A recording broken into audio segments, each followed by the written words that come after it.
High in the jagged spine of the Andes, where clouds cling to snow-dusted peaks and condors glide over deep valleys, a vast empire once thrived. Its roads stretched for thousands of miles. Its cities clung to mountainsides, and its people bent the land to their will with terraces that seemed to defy gravity. This was the Inca Empire, Tawantinsuyu, the land of the four quarters, the largest realm ever to exist in the Americas before the arrival of Europeans. In less than a century, it rose from a small mountain kingdom to dominate nearly the entire length of South America's western spine. And in less than a generation, it fell, brought down by a chain of events so rapid and devastating that it still shocks historians. The story begins in the highland valley of Cusco, a fertile basin surrounded by rugged hills. Here, sometime in the early 15th century, a ruler named Pachacuti transformed the fortunes of his people. The Inca were one of many competing Andean groups, but Pachacuti proved an exceptional leader, a strategist, builder, and visionary. Through alliances, diplomacy, and conquest, he expanded the Inca realm beyond the valley, absorbing neighboring territories and reorganizing them into a centralized state. Roads were carved into mountainsides, rope bridges slung across roaring rivers, and way stations built at regular intervals to keep armies and messengers moving with remarkable speed. The Incas' success lay not only in military might, but in their ability to knit together a vast and diverse empire.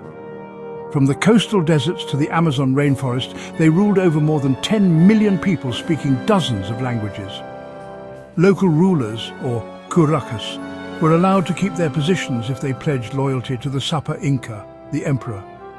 In return, the Inca demanded labor, mita, a system in which subjects worked for the state on roads, temples, and agricultural terraces in exchange for security and resources.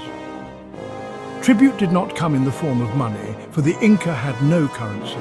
Instead, it was paid in goods, labor, and service. The state stored food in vast granaries, ensuring that even in years of poor harvest, no one starved. Religion bound the empire together. The Inca worshipped Inti, the sun god, as their supreme deity, and the Sapa Inca was considered his divine descendant. The great temple of Coricancha in Cusco glittered with sheets of gold reflecting sunlight in dazzling brilliance. Festivals marked the solar calendar, and priests observed the movements of the heavens from mountaintop shrines. The landscape itself was sacred. Mountains, rivers, and stones were believed to hold spirits called huacas, each venerated with offerings and rituals.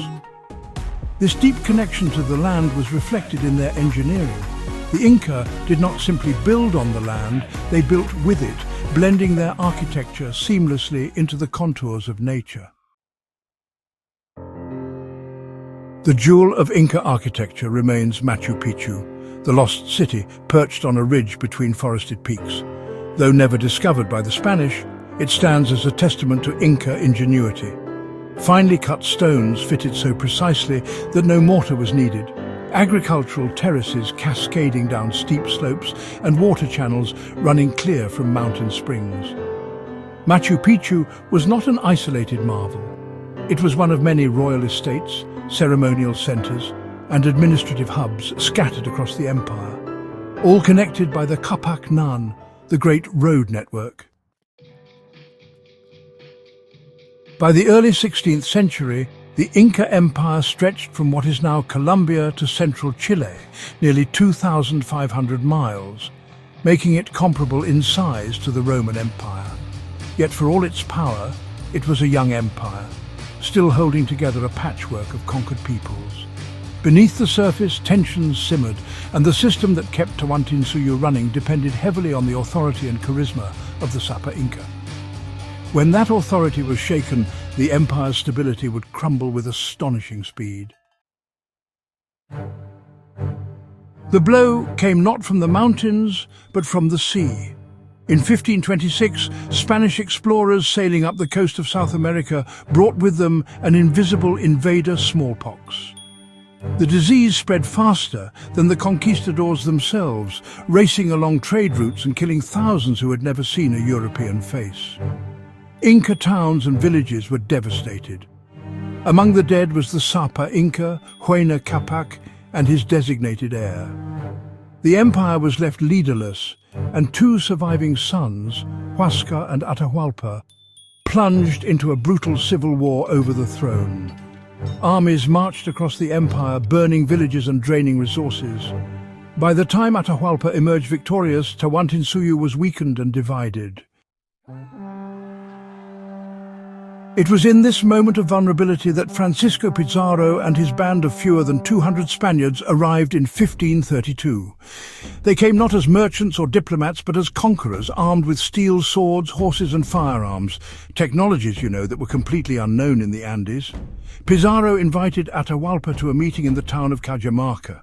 There, in a carefully staged ambush, the Spaniards struck. The Inca emperor was seized, his retinue slaughtered in the plaza. Atahualpa, held prisoner, tried to ransom himself by offering a room filled with gold and silver, a fortune beyond imagining. The Spaniards accepted the treasure, then executed him anyway. Without their divine ruler, the Inca were thrown into chaos.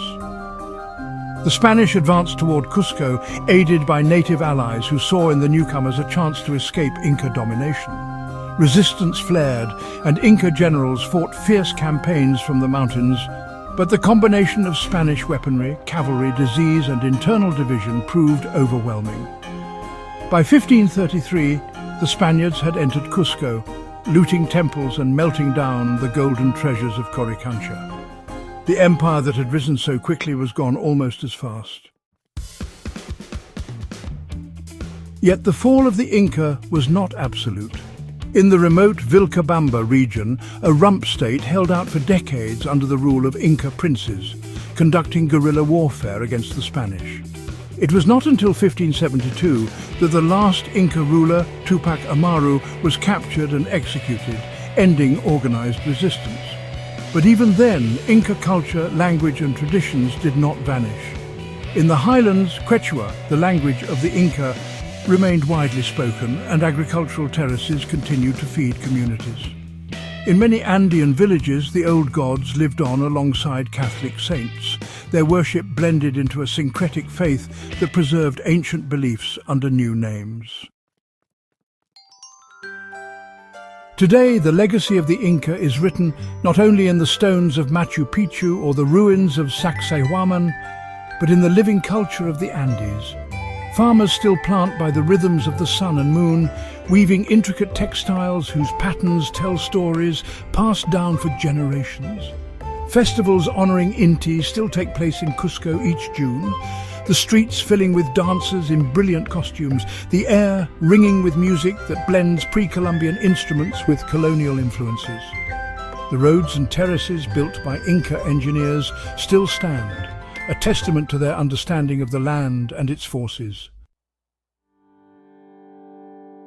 Looking back, the rise and fall of the Inca feels almost like the arc of a single life, a rapid ascent to power, a flourishing of achievements, and an abrupt, tragic end.